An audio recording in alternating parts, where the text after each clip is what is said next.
Welcome. In this video I will show you how to disable auto power off on your Xiaomi TV.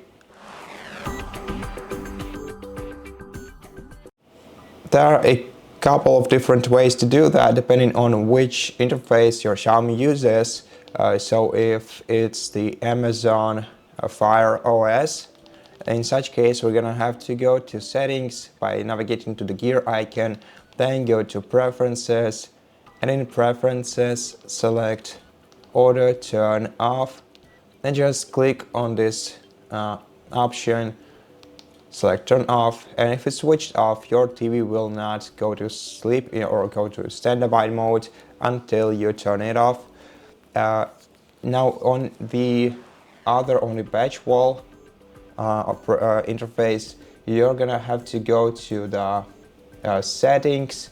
After settings, go to the device preferences, and in device preferences go to the power option or power menu, and in power menu you will see the idle TV standby, and there you have to select either off to turn it off or any of other values that you're gonna have in that one menu. So yeah, that's basically it. If you like this video, please consider subscribing to our channel, leave us a like and a comment below, and I'll see you in the next one.